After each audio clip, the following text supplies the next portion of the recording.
Que a graça e a paz do nosso bondoso Deus chegue em cada um dos nossos corações, através do nosso Senhor Jesus Cristo, nos abençoando mais uma vez neste culto e neste momento em que a palavra de Deus vai ser aberta. O seu grande tesouro, que a palavra de Deus é um tesouro, como diz o apóstolo Paulo na carta aos Colossenses, no capítulo 2, diz que a palavra de Deus que nos traz o conhecimento da pessoa de Deus e da pessoa do nosso Senhor e Salvador Jesus Cristo são os maiores tesouros, os tesouros de toda a ciência, de toda a sabedoria. Então, que este tesouro nos abençoe neste momento com a verdadeira riqueza de Deus para cada um de nós. Amados, nós hoje estamos concluindo fechando essa série maravilhosa, trazendo um resumo. Nós estudamos aqui vários personagens para estimular a igreja a pesquisar quando estiver examinando as escrituras do Antigo Testamento, ao estudar um determinado personagem, uma determinada cerimônia, um determinado objeto que Deus dá a alguém como um objeto que é utilizado numa libertação, no perdão, na justificação, olhar para essas coisas com um olhar diferenciado, não apenas como um registro histórico, mas olhar com cuidado, porque o Senhor está transmitindo muitas informações para nós nesses tipos, nos personagens, nos animais, em alguns animais, obviamente, nas coisas, em objetos. São muitos os tipos lá no Antigo Testamento. E o nosso objetivo era justamente esse, estimular os irmãos a olharem com cuidado as Escrituras, fazer aquilo que ela manda, não ler, mas examinar, né? Nós não temos ainda, até agora, qual será o próximo tema do próximo domingo, ou se começaremos uma nova série de estudos da Bíblia, como temos feito aqui costumeiramente aos domingos à noite. Mas eu aceito sugestões, viu? Tanto dos irmãos aqui, quanto dos irmãos que estão nos acompanhando através da internet, nós aceitamos sugestões para o exame da palavra de Deus. Fiquem à vontade para sugerir, e a gente sempre quer fazer isso em harmonia com a igreja. Então, nós queremos concluir hoje trazendo tipos, eu diria até que seria tipos diversos de Cristo, né? Porque estamos tratando justamente disso o tempo todo. Pois bem, vamos para o nosso estudo de hoje, né? Tipos de Cristo. Os tipos que apontavam para Cristo nas Escrituras Sagradas do Antigo Testamento não se encontram apenas nos personagens de grandes destaques como Isaac, Jacó, José, Moisés, Elias, Davi e outros tantos. Esses aqui nós estudamos todos, lembra? Estudamos sobre Isaac, Jacó, Moisés, né, José, Elias, Davi, né, e outros tantos. Eu não falei aqui, por exemplo, de Sansão, que é um tipo de Cristo, né? Em determinadas ações de Sansão, morrendo para trazer libertação ao povo, é um tipo de Cristo. Gedeão, um libertador de uma tribo simples, a menor tribo, o menor do povo de Israel, é um tipo de Cristo. E tantos outros tipos, Daniel, um tipo de Cristo, né? Tem tantos outros personagens nas Escrituras, Eliseu, né? E tantos outros, né?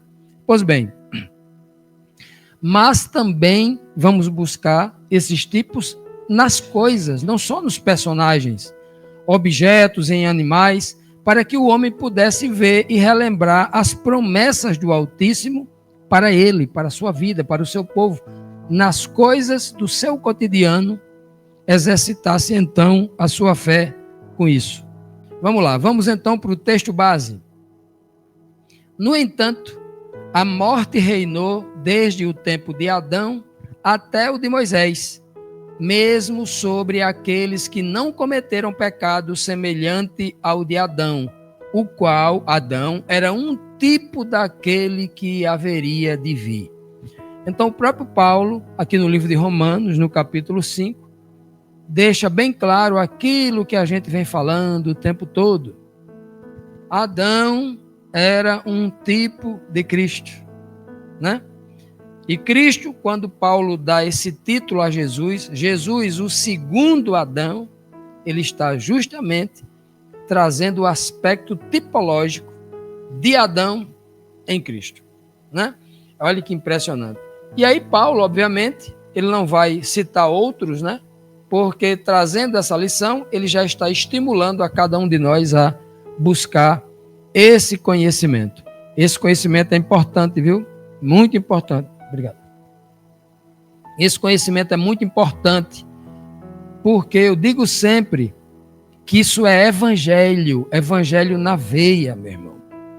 Se você ler a história de José todinha lá do Antigo Testamento e não consegue enxergar as promessas na vida daquele homem, quase 2000 anos antes de Cristo, o Senhor mostrando ali claramente como ele iria resgatar o seu povo, e a gente não consegue enxergar esse evangelho maravilhoso lá, realmente vai ter muitas complicações para entender o verdadeiro evangelho do Novo Testamento, né? No Novo Testamento, porque o evangelho está na Bíblia toda. E aí, quando eu não tenho esse conhecimento, eu acabo sendo induzido a acreditar em supostas pregações que vêm da Bíblia, dizendo que o Velho Testamento você esqueça. Aquilo é coisa obsoleta, coisa do passado, coisa vencida, que não presta mais para nada. Tem gente aí ensinando essas coisas.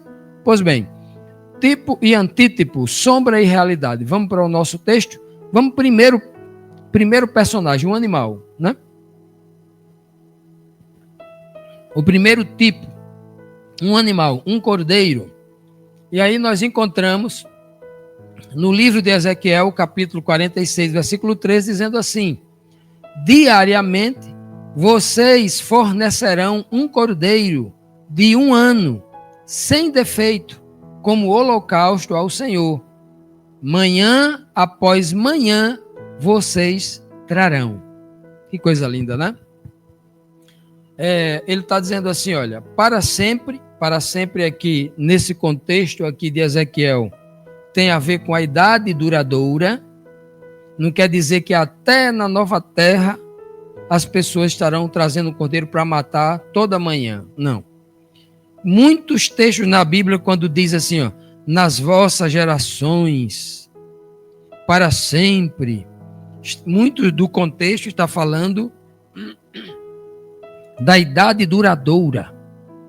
Por exemplo, você diz para sua esposa: eu te amarei para sempre. Ora, mas você não é eterno, você vai morrer um dia. Então está falando da idade duradoura. Tem muitos contextos, tem muitos textos na Bíblia que se referem a esse sentido, a idade duradoura, ok? E tem texto quando fala de estatuto perpétuo, está falando mesmo de coisas eternas que entrarão pela eternidade sem fim. Depende do contexto, tá bom? Então aqui, esse cordeiro aqui deveriam ser feito continuamente, é por isso que a Bíblia chama isso de sacrifício contínuo, ou no livro de Daniel chama só de o contínuo. Todo dia pela manhã era trazido um cordeiro para morrer pelo povo de Israel. Todo dia à tarde era trazido um cordeiro para... Todo dia. Então, isso deveria ser feito até quando? Até o verdadeiro Cordeiro de Deus aparecer e morrer. Era até aquele momento. É por isso que quando Cristo morre, o véu do templo, o verdadeiro Cordeiro de Deus, rasga o véu do templo de cima para baixo, cancelando todo o serviço do santuário, dizendo que não tem mais significado, aquele santuário havia atingido o seu objetivo e aquelas cerimônias agora estavam vencidas, né? E aqui é o que diz, um cordeiro. Aí quando chegamos no Novo Testamento, encontrando o antítipo, o texto diz: no dia seguinte João viu Jesus aproximando-se e disse: vejam. João chama a atenção de todo mundo que estava ali às margens do Jordão, que vieram também para ser batizado. João chama a atenção de todo mundo e diz assim: vejam, aponta para Jesus, o Cordeiro de Deus que tira o pecado do mundo, o que vai tirar o pecado do mundo. João estava dizendo claramente: esses cordeiros que vocês matam todo dia lá no santuário, não é o Cordeiro de Deus, é o nosso. Porque o de Deus vai ser oferecido por Deus. E aí, esse é o verdadeiro sacrifício. E ele só faz uma vez por todas, para resolver o problema de todos, né? Olha que beleza. Então, nós encontramos aqui no animal o cordeiro. O cordeiro é um animal de 1 ano. O cordeiro, depois de 1 ano de idade, o seu chifrezinho começa a crescer e ele começa a se transformar num carneiro. O ser adulto, cordeiro, é carneiro. Quando ele fala aqui de um cordeiro de 1 ano sem defeito, justamente ele está transmitindo mais uma ideia que aponta para Cristo. O cordeiro é aquele animal que não teve uma relação sexual, não cobriu a ovelha. Ele é um ser virgem. Um ser que não se misturou, que não se contaminou com nada deste mundo. Não que o sexo seja uma contaminação, é só uma figura de linguagem. Ok? E aí, por isso que Cristo é chamado de o Cordeiro. Por não ter se contaminado com este mundo. Com nenhuma mulher, com nenhuma igreja, com nada neste mundo. Né? Que é uma tipologia. Pois bem, e aqui no Cordeiro, eu trouxe aqui uma imagem mostrando claramente na Bíblia toda a figura do Cordeiro, né? Lá no Éden, por exemplo, está implícito no texto, a Bíblia não diz assim, olha, quando Deus viu lá que Adão e Eva estavam nus, eles perceberam que estavam nus, tiram vergonha, e viram que Adão e Eva tinham cozido para si folhas de figueira para cobrir a sua nudez. Então, a Bíblia diz que o Senhor providenciou peles para substituir a roupa de folhas. Providenciou peles. Olha que coisa interessante. Para que houvesse uma pele, era necessário que o primeiro animal fosse sacrificado. Um animal foi sacrificado para que as peles pudessem vesti-los, né? E a maioria das roupas que o povo vestia antigamente, a maioria vinha da lã, né? Das peles vinha da lã das ovelhas, né? E aí veja que coisa maravilhosa. O primeiro sacrifício do Éden foi de um cordeiro, que indicava isso. Pena que o texto do Gênesis não diz que Deus matou um cordeiro, né? Mas foi pele de animal, ou seja, um ser teria que morrer pela culpa do outro. Já ali está o prenúncio do sacrifício. Aí mais na frente nós encontramos, lá no capítulo 12 de Êxodo, a Páscoa. Na Páscoa o Senhor diz: vocês devem no dia 14 de Nissan pegar um cordeiro de 1 ano sem defeito. Esse cordeiro tem que ser reservado. Vocês matam no finalzinho da tarde, na virada do dia 14 para o dia 15, para a noite do dia 15 vocês já comerem esse cordeiro de 1 ano sem defeito, assado na brasa, nada pode ser cozido, com ervas amargas, vestido pronto para ir embora, né? Esse cordeiro de 1 ano tem que ser comido todinho, não pode sobrar nada. Olha que coisa linda. Era o cordeiro pascal, apontava para Cristo. E, por último, o texto que nós acabamos de ler, que é o cordeiro que era sacrificado no contínuo, sacrifício contínuo, todos os dias o cordeiro. Então veja quão abrangente nós temos a figura do sacrifício do cordeiro da Bíblia, né? Do Gênesis até o dia em que Cristo é anunciado por João Batista e quando é confirmada a sua morte na cruz do Calvário. Cristo, prefigurado num animal inocente, num animal delicado, num animal belíssimo, o cordeiro, né? Um animal que não... Olhe para o cordeiro.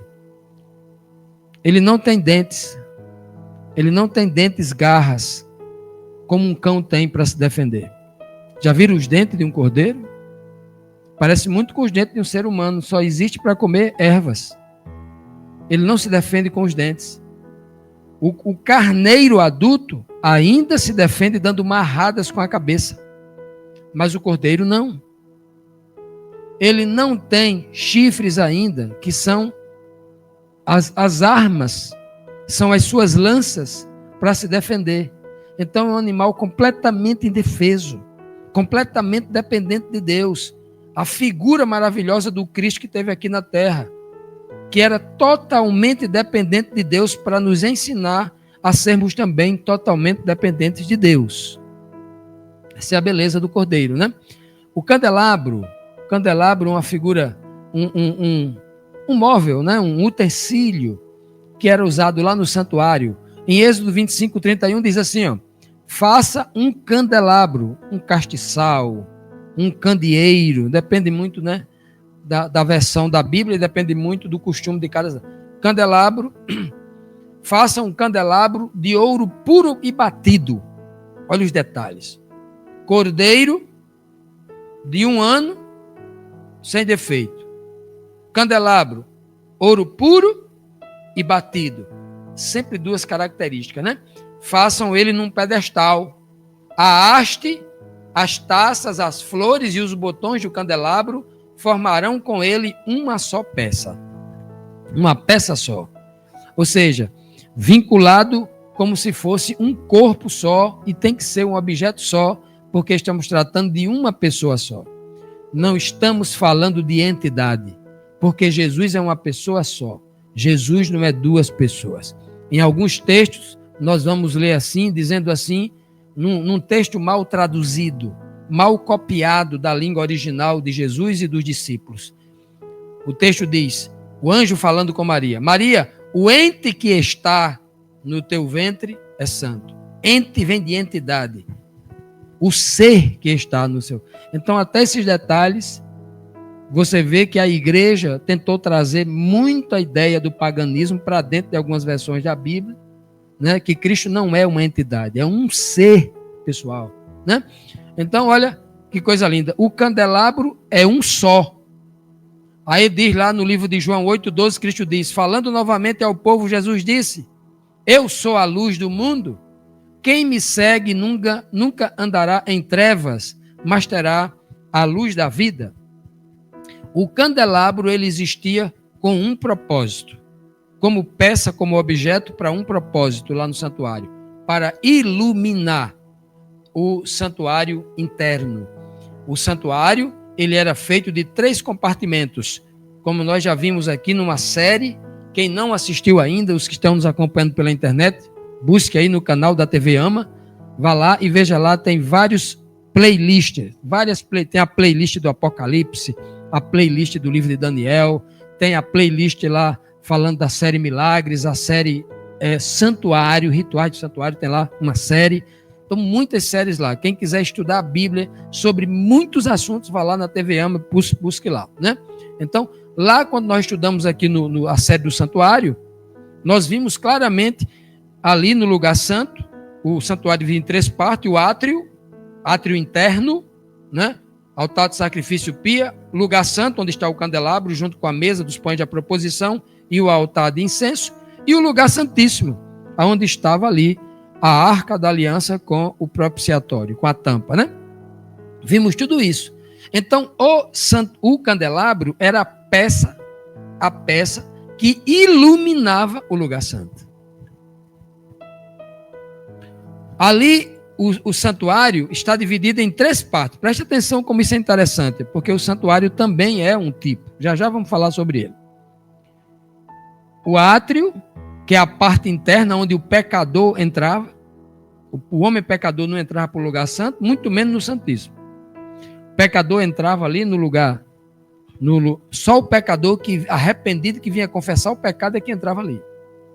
No lugar santo entrava o sacerdote. E o sumo sacerdote, obviamente, quando vinha para entrar no lugar santíssimo. Então nós temos Santíssimo, Santo e o átrio. Isso tipifica a coisa mais bela do mundo. O átrio, o ser humano que está acessando a Deus, que quer acessar a Deus, que é a salvação. O lugar santo, que é o lugar intermediário entre um e outro, Jesus Cristo. E o santíssimo lugar, Deus, aonde está, aonde era expiado o pecado e recebida a justificação e a salvação. Por isso que a Bíblia diz: há um só Deus e um só mediador entre Deus e os homens, Jesus Cristo, homem. Cristo é o meio. Por isso que o candelabro está ali no meio. As peças que estão ali no meio apontam para Cristo. O candelabro, Cristo é a luz do mundo. O pão da proposição, ele disse, eu sou o pão da vida. O altar de incenso, Paulo diz, você tem que ter o perfume de Cristo. Senão, você não consegue entender essas maravilhas. Olha que beleza. Então, o candelabro era essa peça maravilhosa, que era uma tipologia da luz. E quem é que ilumina o nosso caminho? Segundo o livro do Salmo, 119, 105, diz que lâmpada para os meus pés é o quê? A palavra de Deus. É luz para os meus caminhos, diz lá. E quem é que diz eu sou a luz do mundo? Jesus Cristo. Quem é que é a palavra de Deus? Cujo nome é a palavra de Deus. Disse o anjo do Apocalipse a João, capítulo 19, versículo 13 de Apocalipse. O nome pelo qual Jesus se chama é a palavra de Deus. Então Jesus é essa beleza. Olha aqui o candelabro, a maravilha do candelabro. O candelabro, uma peça só com 7 lâmpadas, né? Cada detalhe, nós já estudamos sobre isso na visão de Zacarias, no retiro que nós fizemos, né? Aprofundamos esse detalhe aí. Então, veja que o candelabro, ele tem 7 lâmpadas. Ele é o que o candelabro? Ele é um vaso, onde ele recebe, nos seus compartimentos, nas lâmpadas, o azeite, como um instrumento, como um vaso que recebe o azeite de Deus Cristo, a unção do Espírito Santo. Nós somos vasos que precisamos receber o azeite, a unção do Espírito Santo de Deus. Então, Cristo é o vaso modelo. Ele foi o primeiro a quem Deus ungiu com o Espírito Santo lá no Jordão, quando saiu ali ungiu com plenitude, né? Com poder, com capacitação. Esse vaso tem 7 lâmpadas, que 7 lâmpadas simboliza 7 espíritos. Por isso que no Apocalipse capítulo 5 diz assim, ó, eu vi o cordeiro no centro do trono, João diz, e esse cordeiro tinha 7 olhos e 7 chifres, dizia o texto lá, 7 olhos pela visão das chamas, 7 chifres como as hastes, e esses são os 7 espíritos de Deus enviados por toda a terra. Lá no livro de Isaías, capítulo 11, versículo 1 e o 2, diz quem são esses 7 espíritos. Espírito do Senhor, espírito de sabedoria, espírito de poder, espírito de fortaleza, espírito de discernimento, espírito... Ele cita lá os 7 espíritos que foi dado a Cristo pela unção. Então o candelabro é essa tipologia maravilhosa. E como peça única, ele é chamado de lâmpada, lamparina, lâmpada. No Apocalipse 21, 23, diz que na nova terra não haverá necessidade nem de sol nem de lua, porque a glória de Deus iluminará aquele reino e o cordeiro é a lâmpada. Lindo, não é? A tipologia do candelabro apontando para Cristo. Agora, isso é o primeiro momento. Mesmo que nós não tenhamos possibilidade de possuir os 7, devemos buscar os 7 Espíritos de Deus. Olhe para esse candelabro e eu olho para o candelabro e eu vejo aqui neste candelabro, por exemplo, uma árvore. É uma árvore com o caule e com os galhos. O candelabro ele imita uma árvore. Né? Quando Cristo vai dizer, eu sou a videira, vós sois os galhos, é uma grande mensagem espiritual profunda que nós precisamos estar ligados a Cristo, sobretudo ungido no mesmo Espírito para fazer a sua obra. Hoje nós temos a obrigação de iluminar o mundo como Cristo iluminou com a sua palavra. É por isso que ele diz, vós sois a luz do mundo. Vocês agora são os candelabros. Olha que coisa linda, né? Maná, pão. Maná e pão. Olha o texto aqui de Êxodo 16, quando o Senhor pela primeira vez faz chover pão do céu, né? Disse, porém, o Senhor a Moisés, eu lhes farei chover pão do céu. O povo sairá e recolherá diariamente a porção necessária para aquele dia. Que coisa linda, né? Então, de forma sobrenatural, para um povo que estava no deserto não tem comida, no deserto não tem como plantar, no deserto, é muita dificuldade no deserto, o Senhor fez chover pão. Durante 40 anos o povo comeu pão que caía do céu. O maná, né? O maná do céu. Mas isso tem uma tipologia. E o próprio Cristo vai explicar em João 6, 41, ele vai dizer, com isso os judeus começaram a criticar Jesus porque ele dissera, eu sou o pão que desceu do céu. Eles começaram a querer criticar. Se você ler do capítulo 6, do versículo 32 em diante, Cristo vai dizer: os vossos pais, os vossos antepassados, comeram do pão do maná, referindo-se a Êxodo 16:4, comeram daquele pão e morreram. Mas eu sou o pão que desceu do céu. Se vocês comerem de mim, por isso que ele vai dizer, eu sou o pão. Por isso que ele vai dizer, quem comer da minha carne vai ter vida em si mesmo. Olha que poderoso é Cristo falando aí no capítulo 6 de João, do versículo 48 ao 58. Leia lá também. Importante. Então, olha que beleza. Então, Cristo está dizendo, sabe aquele maná que veio do céu? Apontava para mim. Eu também vim do céu, eu vim da parte de Deus, eu sou o enviado de Deus que está nos céus, vosso Pai que está nos céus. Eu sou aquele que veio do céu, eu sou enviado de lá, do céu, para que vocês se alimentem de mim, com a palavra que sai da minha boca, vocês devem se alimentar. Por isso que ele diz, o que contamina o homem não é o que entra pela boca, mas a falsa doutrina que sai. O que alimenta o homem não é o pão que entra pela boca, mas a palavra que sai da boca de Cristo. O verdadeiro alimento, nem só de pão vive o homem, mas de toda a palavra que sai da boca de Deus, foi o que Cristo disse a Satanás lá em Mateus 4:4, né?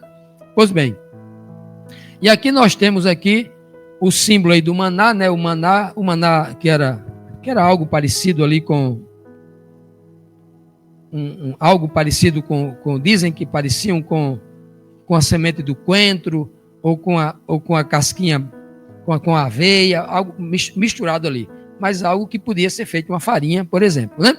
Então, o maná é chamado de pão do céu. O pão, a matéria-prima, a farinha, né, que vem da árvore trigo, né? Então, pão do céu, Jesus, o alimento para o espírito. Jesus é aquele que deve alimentar o nosso espírito. E como é que Jesus alimenta o nosso espírito? Quando eu escuto a palavra dele, quando eu sou guiado pelo espírito dele, o espírito dele testifica com o meu, e eu me submeto às suas orientações. Cristo também, quando esteve aqui na terra, ele foi lá e multiplicou o pão. Multiplicou pão e peixe, né?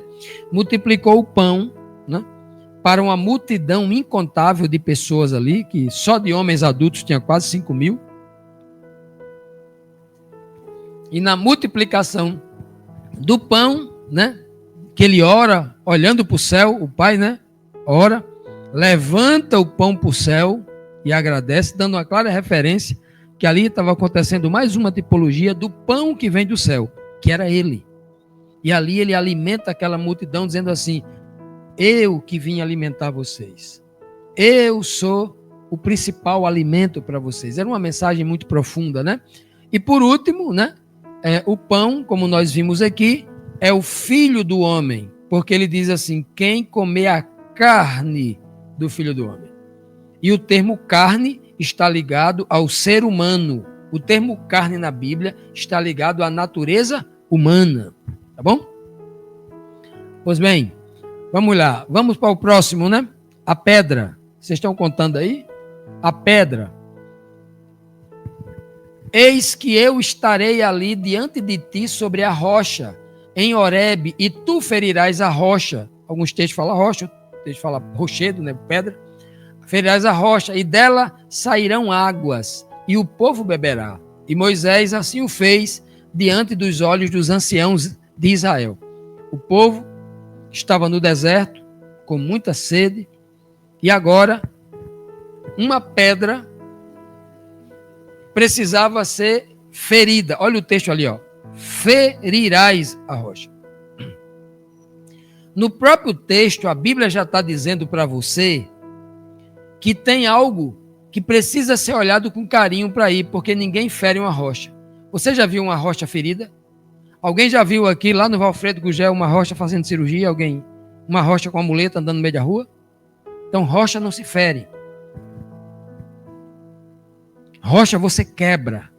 O termo ferirá a rocha, o Senhor já está dizendo assim, olha, aquilo simboliza um ser vivo que pode ser ferido. O termo é muito claro: ferirás a rocha. Ferirás alguém, que dela vai sair água. E aí o povo bebeu água, apontando para Cristo. Então o texto diz bem claro aqui em Mateus 21, 42, diz assim, Jesus lhes disse: vocês nunca leram nas Escrituras, a pedra que os construtores rejeitaram tornou-se a pedra, né, a rocha, a pedra, angular. Isso vem do Senhor e é algo maravilhoso para nós? Olha que coisa linda, ele faz uma pergunta no final. Será que o povo não enxergava que Cristo era a tipologia, era a pedra de esquina ou a pedra angular? Ele era essa pedra, a pedra que o construtor rejeitou. Ora, quem é o construtor que iria rejeitar? Quando a Bíblia fala de construtor, você vai construir a sua casa, você vai contratar quem? Um construtor. Nós chamamos aqui de pedreiro. Não é? Nós chamamos aqui, assim, popularmente de pedreiro. Não é isso? Construir uma casa, contrata um pedreiro. Os ricos contratam um engenheiro, um arquiteto, mas nós contratamos um pedreiro. Não é assim? Pois bem, nós vamos contratar para fazer uma casa um pintor, um marceneiro, contratamos um pedreiro. Não é assim que a gente faz? Pois bem, o construtor aqui que rejeitou, ele está falando do líder religioso, que sabia tudo de construção. Quem rejeitou Jesus foi o construtor, a pessoa que tinha conhecimento de construção. Quem era que tinha conhecimento da palavra? Os líderes. Ele não foi rejeitado pelo povo, mas pelos líderes. Os construtores rejeitaram. E o texto fala diretamente lá. Outro texto belo que eu poderia ter trazido para cá, para complementar essa explicação da tipologia do antítipo em Cristo, é o momento em que Cristo está pendurado na cruz do Calvário, sendo rejeitado definitivamente, quando o soldado romano, com uma lança, atravessa Jesus Cristo, traspassa, é o texto bíblico, traspassa, e a primeira coisa que sai dentro dele é água. Sai água e sangue. Justamente mostrando claro, assim como Moisés com o seu cajado feriu a rocha, um soldado romano com o seu cajado, com a sua lança, com a sua vara, traspassa Cristo e dele sai água, para que se cumpra as escrituras, a tipologia, com grande precisão. E aqui nós temos, eu trouxe 2 exemplos aqui, ó. Essa parte de cima aí é uma pedra que ela não, quando faltava os recursos de argamassa antigamente, se criava aqui a pedra angular aqui, ó. Ela é cortada nesse ângulo para que todo o peso daqui se encaixasse e o daqui também, e depois podia colocar peso em cima, porque essa pedra aqui era a responsável para segurar todo o peso do teto na construção. Chama de pedra angular, ela é cortada num ângulo específico. E a pedra de esquina é essa pedra aqui, ó. Ela é cortada perfeitamente para encaixar na esquina. Se essa pedra não for bem cortada, uma pedra bem escolhida, ela não só vai tirar fora do prumo aqui, mas ela vai desequilibrar o muro. O muro vai cair. Tem que estar perfeitamente o que os pedreiros chamam hoje de amarração. Não é isso, Edilson? O pedreiro vai usar amarração. Então, ele vai pegar as pedras nos cantos e ele vai fazer a devida amarração para que o muro fique firme. Então, Cristo tanto é chamado de a pedra de esquina, como é chamado de a pedra angular. Do chão ao teto, ele está presente no edifício espiritual que Deus quer construir em nós. Então, pedra, Cristo é a pedra que é retirada da grande rocha, Deus o Pai. Nós vimos isso na lição de Daniel, capítulo 2, quando do grande rochedo da montanha, que é uma pedra só, foi cortada uma pedra sem auxílio de mão Cristo, e essa pedra veio para a terra, né, esmiuçou os reinos da terra e tornou-se um reino. Cristo é a pedra, Deus o Pai, a rocha. 2. Cristo é a pedra de esquina e a pedra angular, como nós apresentamos aqui nessa imagem. Próximo, árvore da vida. A árvore da vida. No livro de Gênesis, logo aqui no capítulo 2, verso 9 diz: o Senhor Deus fez nascer do solo. Fez nascer de onde? Do solo, da terra. Olha de onde ele tira a árvore. Ele podia ter tido essa árvore da vida do céu, lá do centro do seu paraíso, lá do seu trono, mas aqui na terra ele fez surgir do solo. Quem mais ele fez surgir do solo? O homem, Adão. Olha que beleza. Então ele pegou a árvore da vida e fez subir do solo toda espécie de árvores agradáveis aos olhos, boa para o alimento, e no meio do jardim estavam quais árvores? A árvore da vida e a árvore do conhecimento do bem e do mal. Nós temos aqui uma tipologia fantástica, porque a árvore da vida vai apontar para Cristo, e a árvore da ciência do bem e do mal, do rival, do seu grande rival, que nós chamamos costumeiramente de diabo. O próprio Cristo chama de diabo, de Satanás, o seu grande rival, o seu grande arqui-inimigo, né? Pois bem, e o que é que o próprio Cristo vai dizer lá em João 15, versículo 1? Eu sou o quê? A videira verdadeira, e o meu pai é o lavrador. Colocar o nome da árvore que dá o fruto da uva, colocar o nome de videira. Videira vem de vide, de vida. Videira é uma palavra, é a árvore que tem o nome de vida. Quando Cristo fala, eu sou a videira verdadeira, e no costume hebraico e de outras nações, a nação, por exemplo, da Grécia, dos gregos, de Babilônia, dos medo-persas, dizia que a uva era a fruta dos deuses, era a árvore da vida. Então muita gente já enxergava dessa forma. Por isso que foi dado o nome dessa fruta, dessa árvore, de videira, por causa do seu fruto. E aí quando Cristo diz assim, eu sou a videira, ele está dizendo, eu sou a árvore da vida. Vocês só podem ter vida em mim. Então vocês, para terem vida, têm que estar conectados em mim.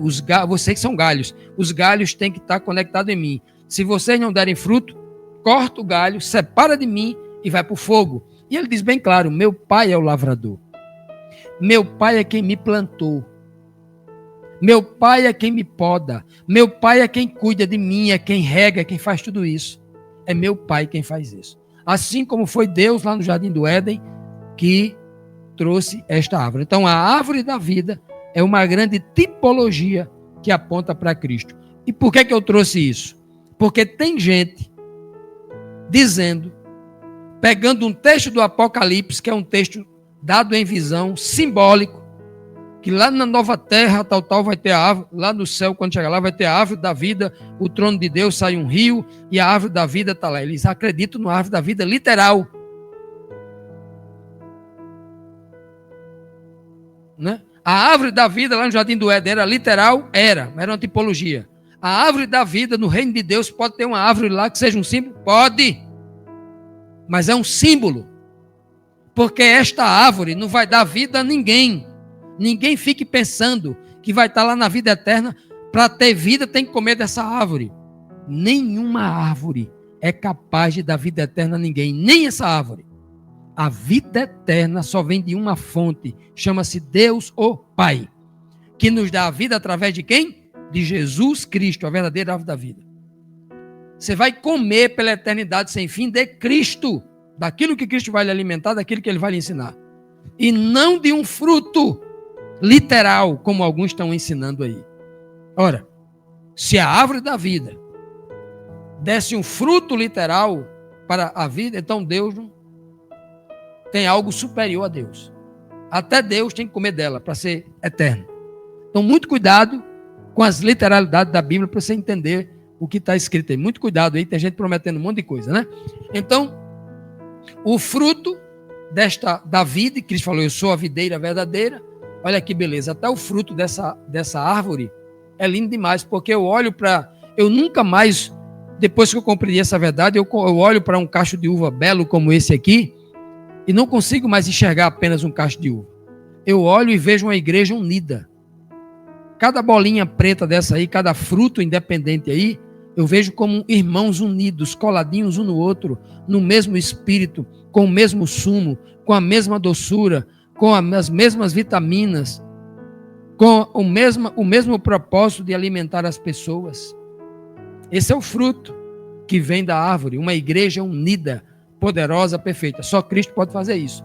E esse fruto desta árvore da vida traz alimento, saúde e felicidade, que é a proposta que Cristo faz para todos aqueles que ele chama que vá até ele. E o santuário, como nós falamos, é o próximo tipo. O tipo, né? Êxodo 25:8 diz assim, ó, e me farão um santuário e habitarei no meio deles. Tem uma palavra aí que eu sublinhei, que eu negritei, que muita gente lê e entende ao pé da letra como se estivesse falando na língua em português, a língua dele. E não é. A palavra meio aqui nesta congregação é alguém sentar neste banco aqui na frente. Ele está aqui no nosso meio. Mas o texto aqui, quando ele fala de meio, entre, o antítipo está falando dentro. Dentro. Porque Deus nunca quis habitar entre nós, mas habitar dentro de nós. Nós somos o templo do Espírito de Deus, e Deus habita em nós através do seu Espírito. É assim que Paulo ensina, né? Coríntios 3,16. Pois bem, e me farão um santuário. Deus falou assim, vocês quem vão fazer. É vocês quem vão construir o santuário para Deus habitar. É vocês que tem que limpar a mente de vocês. É você que tem que buscar isso. É você que tem que preparar esse santuário. Eu tenho que preparar o meu caráter. Eu tenho que mudar a minha vida para receber isso. É por isso que vocês têm que fazer. Por isso que Deus nos mandou já um santuário pronto, né? Porque é a grande tipologia. E o antítipo está lá, João 2,19, quando Jesus respondeu, destruam este templo, apontando ali, quem sabe, para o templo de Herodes, que era o templo que estava na época dele, destruam este templo, né? E eu o levantarei em 3 dias, e eu serei levantado em 3 dias, né? Destruam este templo. Jesus não estava falando do templo de pedra, do templo que os homens demoraram 46 anos para restaurar. Estava falando do corpo dele. Destruam este templo, e no 3º dia ele se levantará.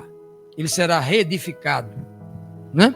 Cristo falava dele. Então, o templo santo de Deus, o tabernáculo de Deus, aquele lá do deserto, aquele feito de cortinas, o mais humilde, o mais simples, que Deus mandou fazer daquele jeito. Aquele é o templo que apontava para Cristo. Aí depois Salomão resolveu construir um de pedra, de ouro e prata, tipificando agora o momento em que o homem vai construir por vontade própria, né? Partindo do coração de Davi, por vontade própria, o seu corpo como um templo perfeito, muito mais glorioso para Deus. Porque Deus pede que você faça um templo de 1 milha, mas você vai fazer um templo de 2 milhas, porque ele pede uma coisa e o servo sempre vai além. É por isso que o templo do deserto que Deus pede, ele é de cortinas, mas o que Salomão faz, orientado por Davi, é muito mais glorioso. E aí está mais uma tipologia profunda para você, né? Por isso que templo na Bíblia, aquele templo lá, aponta para o homem espiritual, o nosso corpo, o nosso ser. E aqui está o templo, né? Uma pequena ilustração, uma maquete aí. O templo era lugar de habitação. Mas onde Deus habita? Neste lugar físico ou em nós? Muito claro que Deus habita em nós. Cristo falou muitas vezes, o Pai está em mim. Cristo nunca disse, o Pai está aqui do meu lado. Vocês não estão vendo, não? Ele disse, o Pai está em mim. Ele nunca disse que estava do lado, estava nele. Não. A habitação é habitação. O santuário também é lugar de sacrifício. É aqui onde eu faço os sacrifícios. Paulo vai dizer, no livro de Romanos, capítulo 12, versículo 1, rogo-vos, pois, irmãos, pelas compaixões que há em Deus, que apresentei os vossos corpos por sacrifício santo, vivo e agradável a Deus, que é o vosso culto racional. Então, é aqui, é daqui, onde Deus habita, onde acontece o sacrifício. O sacrifício, né? E a adoração. A adoração, ela não vem dos meus lábios. A adoração, ela vem do Espírito. Os lábios podem até confessar aquilo que o Espírito está sentindo, mas a verdadeira adoração não vem da boca, mas do Espírito. Tudo isso é do santuário. E uma serpente, né? Mais um tipo, né? Mais um tipo. Lá no Antigo Testamento, no livro de Números 21:18, teve uma ocorrência em que o povo entrou por um caminho da idolatria, da desobediência, serpentes venenosas vieram e começaram a picar o povo, começou a morrer, né?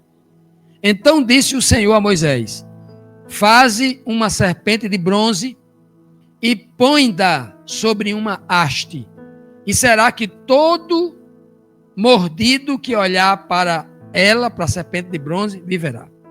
Então, em momento algum, Deus disse: faça uma serpente de bronze, e vocês se ajoelharão perante ela e prestarão culto a ela. Não.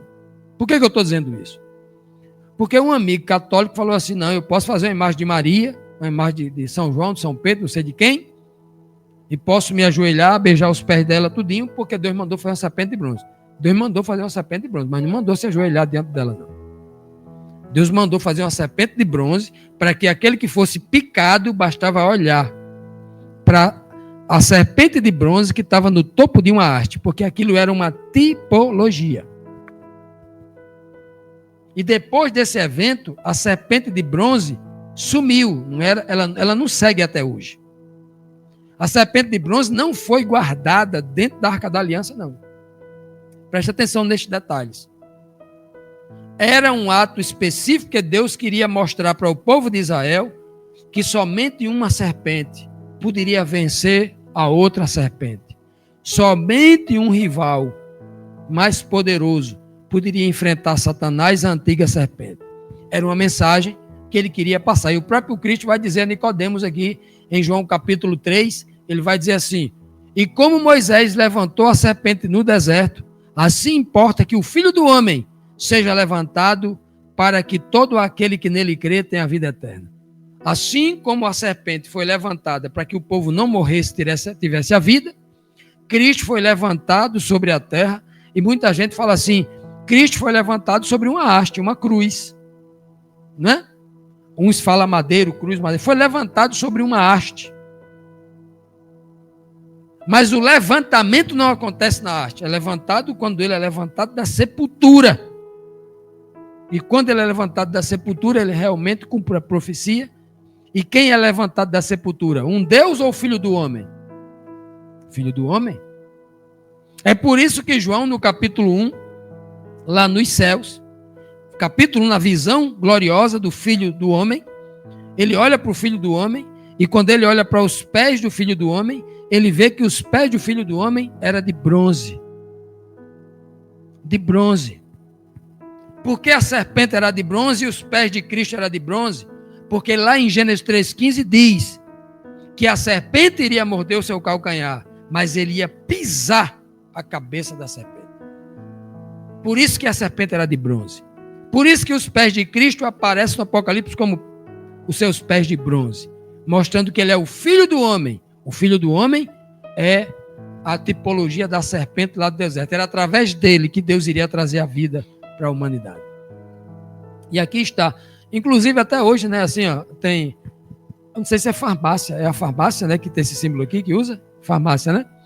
A farmácia, justamente porque o antídoto para o veneno, né, usa esse símbolo aqui. Então, a serpente de bronze sobre a haste era uma tipologia da cura para a salvação. E Cristo vem à terra trazer a cura, o problema do pecado do homem, da morte, né? E aí nós temos na serpente de bronze um rival à altura da outra serpente. Qual o maior rival de uma serpente? A outra serpente que engole ela. Vocês já viram aqui? Tem muito no Nordeste. Quem já viu aqui as duas cobras mais venenosas do sertão nordestino? Sabe quais são as duas? A maior de todas é a coral. É a mais venenosa. Depois dela temos aí a cascavel e tem a jararaca, né? A jararaca tem um antídoto específico, né? Que ela faz necrosar. Mas tem uns vídeos aí na internet chamado O Rei da Serpente. Ele gosta de filmar isso. Eu já vi alguns vídeos. Ele filmando a cobra coral. Ela procurando. Ela sentiu o cheiro de onde a cascavel passou e ela vai atrás.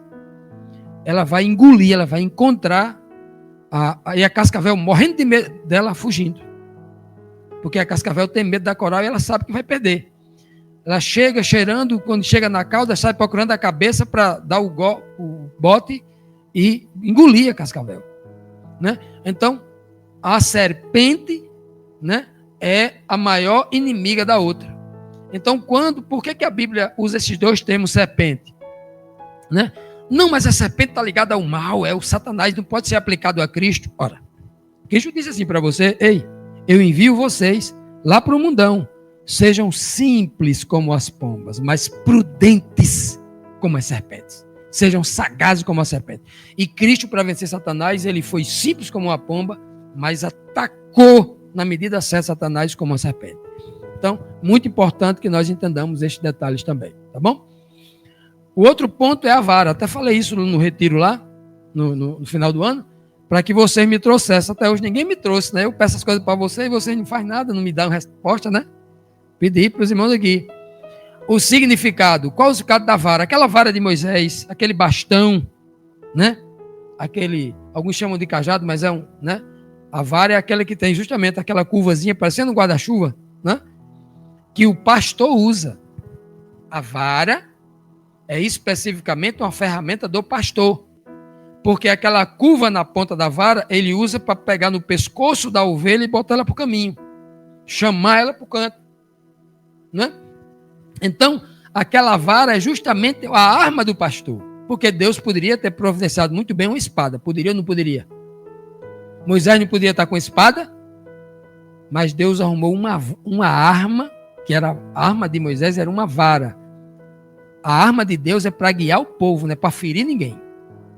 E aí, a vara tem também uma tipologia, que aponta para Cristo. Olha que coisa linda. O texto de Êxodo 4,17 diz assim, leve na mão, o Senhor disse a Moisés, né?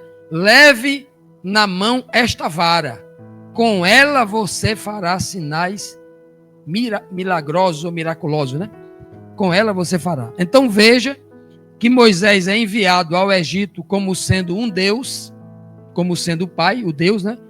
Você será por Deus diante de Faraó. Não é isso? Não é assim que chama Moisés? Você será um Elohim? Moisés sai com a vara. E a vara na mão de Moisés é o meio pelo qual ele faz os milagres. Deus, o Pai, é quem faz todos os milagres aqui na terra. E qual é o meio que Deus, o Pai, usa para fazer os milagres? Vamos perguntar ao próprio Jesus. Né? Tanto no livro de João 10, capítulo 14, versículo 10, João 14, 10, Jesus vai dizer: o Pai está em mim, está total.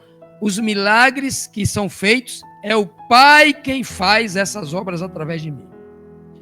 E Pedro vai dizer também lá, Jesus de Nazaré, varões Galileu, esse que vocês desaprovaram. Jesus de Nazaré foi aprovado por Deus diante de vocês, por meio de milagres, maravilhas, sinais, que Deus fez. Deus o Pai fez entre vocês, por intermédio dele, de Jesus de Nazaré.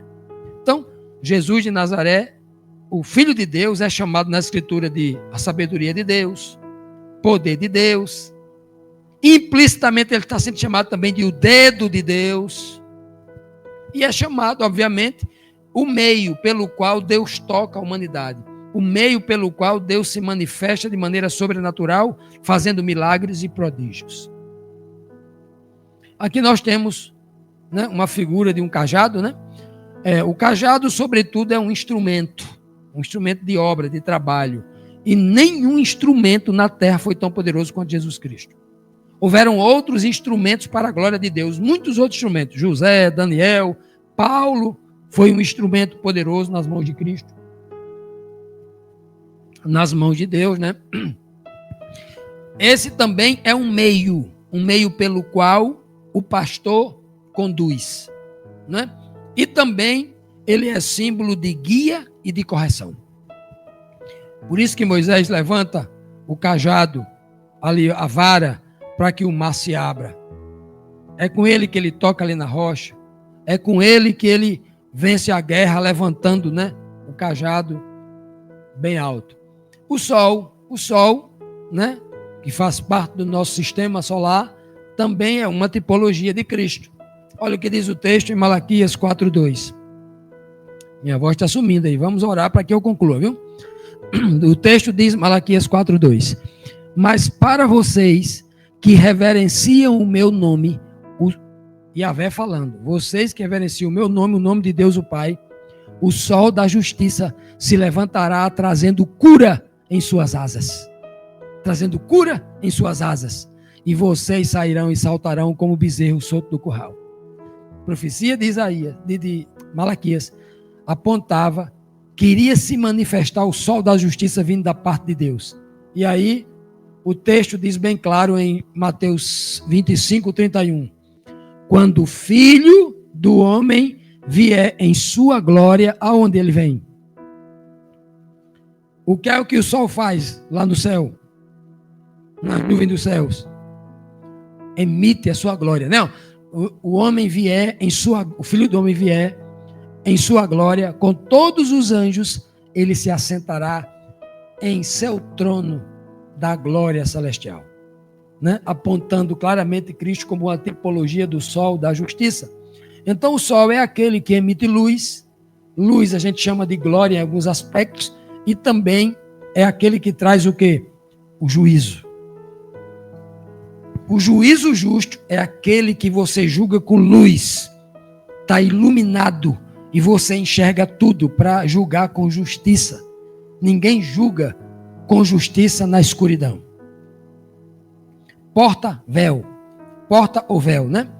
O tipo está lá no Antigo Testamento, em Levítico 16:2, diz, ó, o Senhor disse a Moisés, diga a seu irmão Arão, que não entre a toda hora lá no lugar santíssimo, atrás do véu, diante da tampa da arca, para que não morra, pois aparecerei na nuvem acima da tampa.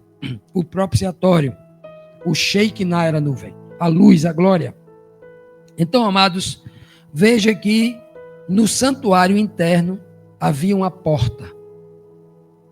Essa porta era feita de cortina. A Bíblia chama ela de véu. Era uma porta que dava acesso, que era trancada, que dava acesso do lugar santo para o Santíssimo. Então a palavra véu, ela está no lugar da porta. O véu era uma porta, né? Como uma cortina, em muitas casas, né? Se via como porta. E aí, ó, o que é que diz Cristo lá em João 10:9? Eu sou a porta. Quem entra por mim será salvo. E aquele que for salvo entrará e sairá e encontrará liberdade, pastagem. Por que Cristo é a porta? Porque quando ele morre, o véu se rasga. Quando alguém rasgava-se, estava dizendo o que? Anunciando a morte. Quando você rasga uma camisa que você não quer mais, você está decretando a morte da camisa, que ela não presta, você não vai usar mais ela. Decretando o fim dela. O véu que se rasga exatamente na morte de Cristo. Né? A tipologia que aponta para Cristo. Né? E aqui está o véu que separava o lugar santo do Santíssimo diante aí do altar de incenso. Do outro lado estava então a Arca da Aliança. Era uma porta fechada que não deixava o homem entrar para o lugar santíssimo. Uma porta. E Cristo falou assim, eu sou a porta, eu vou levar vocês para o outro lado. Se vocês entrarem através de mim, vocês vão acessar o Santíssimo. Era uma mensagem maravilhosa. Então essa porta, para o homem pecador, era uma separação. Aplicando a Cristo, a mediação, ela estava no meio, né? E ela também é o acesso para o homem que é perdoado e justificado. Muitos são os tipos encontrados no Antigo Testamento, ricos em significados que apontam para Cristo. Muitas também são as mensagens contidas nessas figuras, variando entre promessas, mandamentos e juízos. Os tipos são boas novas, prenunciadas em forma de símbolos, para gerar fé no coração do homem que vive e espera no Senhor. É para isso que os tipos são dados. Não é para ser ignorados, mas para serem examinados para a honra e glória de Deus.